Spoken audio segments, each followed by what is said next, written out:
कहानी के शुरू में हम एक आदमी को देखते हैं। अपने चेहरे को ढका हुआ था और एक आदमी को बांधा हुआ था। वो अपनी बंदूक की गोलियां निकालकर उस आदमी की जेब में डाल देता है और बंदूक अपने पास रख लेता है। फिर उस आदमी के सीने पर एक चीप डिवाइस लगाता है जिसके रिमोट को भी उसने अपने पास रख लिया था। उस आदमी से कहता है कि तुमने मेरे लिए कोई रास्ता नहीं छोड़ा। उसको चाकू से जख्मी करके वहाँ से चला जाता है। हम उसकी डिवाइस पर एक चीप मैसेज और उसके चीखने चिल्लाने की आवाजों को सुनते हैं। इसके बाद सीन शिफ्ट होता है कुछ दोस्तों पर जो अपनी पढ़ाई पूरी करके जंगल में कैंपिंग करने आए हुए थे।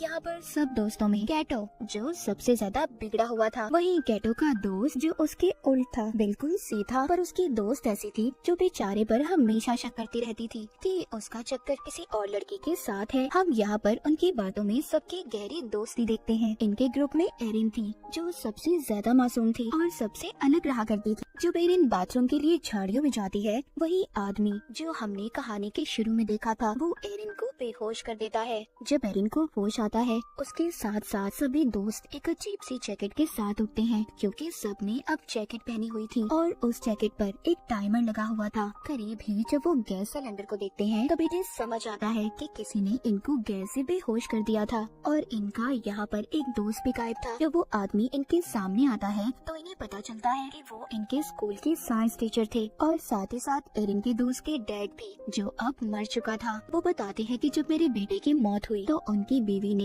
इस सदमे से अपनी जान ले ली जिस वजह से उन्होंने अपनी फैमिली को खो दिया। अब उन्हें ऐसा लगता था कि कहीं न कहीं इन दोस्तों में से ही कोई कातिल है जिसने मेरे बेटे को मारा होगा। वो कहते हैं आज तो तुम्हारी दोस्ती का इम्तिहान है। वो जैसे ही अपने हाथ में लिए रिमोट को दबाते हैं, सबकी जैकेटों पर लगी हुई डिवाइसेस ऑन हो जाती हैं। आज तो टेस्ट में सिर्फ वही बचेगा जिसके पास सबसे ज्यादा वक्त होगा। इसके बाद वो अपने आप को ही गोली मार लेते हैं। ये देखकर सब काफी ज्यादा डर जाते हैं। अपनी अपनी जैकेट्स को निकालने की कोशिश कर रहे थे पर वो निकलने का नाम नहीं ले रही थी। उन्हें समझ नहीं आ रही थी कि आखिर टाइम की खत्म होते ही होगा क्या। वो देखते हैं किसी के डिवाइस में बहुत ज्यादा टाइम था और किसी के पास बहुत कम। उनकी सबसे बड़ी परेशानी ये थी कि दूर दूर तक उनके लिए कोई मदद नहीं थी और इनके टीचर ने सबके फोन्स को भी तोड़ दिया था। अब उन्हें समझ नहीं आती कि वो सच में एक बड़ी मुसीबत में है। एक दूसरे से लड़ने लगते हैं पर अभी भी कुछ को ये मजाक लग रहा था। जब ये आगे जाते हैं तो इनको अपना दोस्त बॉबी मिलता है जो एक पेड़ से लटका हुआ था। बॉबी की दोस्त उसको आजाद करने के लिए आगे बढ़ने वाली थी। तभी दूसरी दोस्त कहती है हो सकता है ये चाल बॉबी की हो, हमें यहाँ पर फंसाने की, क्योंकि इसने ही हमें यहाँ पर बुलाया था।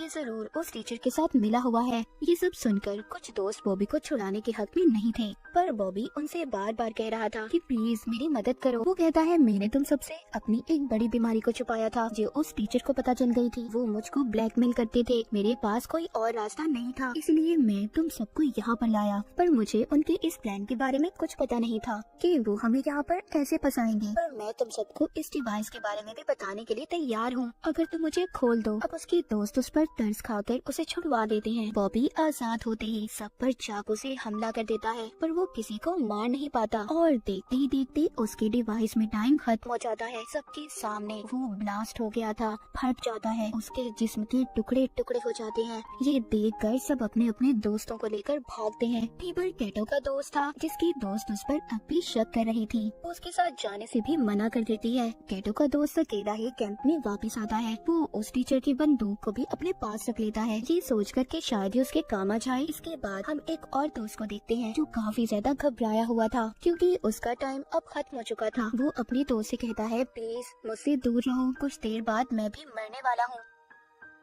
पर तभी जब इसकी एक और दोस्त इनके पास आ रही थी तो ये गलती से उस पर फ्लैशलाइट से हमला कर देता है जिससे फौरन ही उस लड़की की जान चली गई थी। पर होता कुछ ऐसा है कि उस लड़की के पास जो टाइम बचा था वो सारा इस लड़के को मिल गया था। वो बहुत परेशान हो गया था। इनकी एक सहीन दोस्त कहती है जिसको अब सब कुछ समझ आ गया था हमारे डिवाइसेस में कुछ ऐसे सेंसर्स हैं जो इंसान मारेगा तो उसका सारा वक्त दूसरे इंसान को मिल जाएगा, बिल्कुल पबजी की तरह। हथियारों की बजाय बचा हुआ वक्त दूसरे इंसान को ट्रांसफर हो जाएगा। उस टीचर ने जानबूझकर ये सब किया था कि सब एक दूसरे की जान ले सके अपनी जान बचाने के लिए। सब सुनने के बाद सारे दोस्त एक दूसरे के दुश्मन बन गए थे क्योंकि सबको अपनी जान प्यारी थी। दूर खड़ी एक दोस्त भी इनकी सारी बातें सुन रही थी, जो थोड़ी पागल थी। उसके चेहरे पर उसकी नीयत साफ नजर आ रही थी क्योंकि उसका टाइम जो खत्म होने वाला था। वो एक लकड़ी का टुकड़ा उठाकर सब पर वार करने लगती है, पर सभी वहाँ से भाग गए थे। अब यहाँ पर नजर आता है सब दोस्तों का असली चेहरा। सभी एक दूसरे की जान के दुश्मन बन चुके थे। दो दोस्त जल्दी से दोबारा कैंप की तरफ भागते हैं क्योंकि उनके पास अभी भी एक फोन था जो वो कैंप में ही छोड़ आए थे, मगर उसमें भी सिग्नल नहीं थे। इसलिए ये फोन को लेकर ऊंचाई की तरफ भागते हैं। उधर एरिन को कैटो का दोस्त अपना पार्टनर बन जाने का कहता है और दोनों आगे मदद के लिए निकल पड़ते हैं। उधर दूसरी तरफ इनकी एक और दोस्त जो अपने शिकार की तलाश में थी क्योंकि उसका टाइम खत्म होने वाला था। जब ये कैटो को अपने पास आते हुए देखती है तो उस पर हमला कर देती है, पर अचानक कैटो अपनी जान बचाने के लिए उस लड़की से कहता है, तुम कहती थी ना कि मेरा दोस्त तुम्हें धोखा दे रहा है, उसका चक्कर किसी और लड़के के साथ था। हाँ, वो कोई और नहीं बल्कि तुम्हारी बेस्ट फ्रेंड है, जो मुझे उसके फोन से पता चला। उस पागल लड़की को एक और मौका मिल गया था किसी की जान लेने का। ये अपनी ही दोस्त के ऊपर चाकू से हमला कर देती है, पर वो दोस्त एक ही झटके में उसके ऊपर वार करके उसी को मार देती है। अब उस लड़की को भी गेम की समझ आ चुकी थी कि भले कैटो ने उसे मरवाने की कोशिश की, पर यही रास्ता है इस गेम में सरवाइव करने का, जिंदा रहने का। वो कैटो के साथ मिलकर टीम बना लेती है और दोनों सबका शिकार करने का प्लान बनाते हैं। उधर दूसरी तरफ जिन दोस्तों को फोन मिला था, अब वो लड़की अपने डैड को फोन करती है जो पुलिस ऑफिसर थे, पर उसकी कॉल नहीं लग रही थी। अब उसको शक होने लगा था कि कहीं उसके डैड भी किसी मुसीबत में ना हो। जब वो जीपीएस से लोकेशन पता करते हैं तो उससे पता चलता है कि उनके डैड कहीं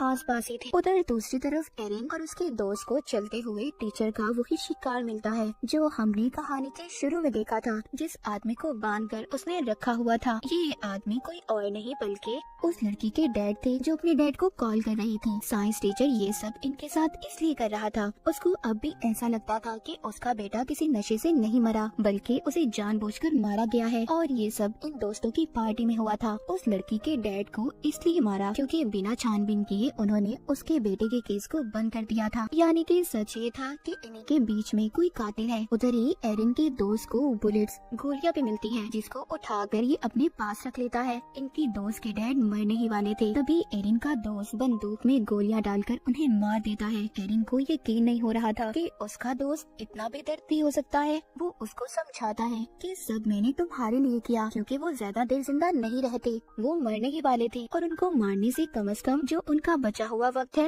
वो तुम्हें मिल गया। एरिन का दोस्त उसको बंदूक देकर कहता है, तुम इससे खुद को महफूज कर सकती हो, ये तुम्हारी हिफाजत के लिए है क्योंकि जीने का हक है तुम्हें। और खुद वो कैटो की तलाश में निकल पड़ता है क्योंकि उसे ऐसा लग रहा था कि साइंस टीचर के बेटे उनके दोस्त का कातिल कैटो है, क्योंकि उस दिन पार्टी में वो नशे वाली दवाई वही लाया था।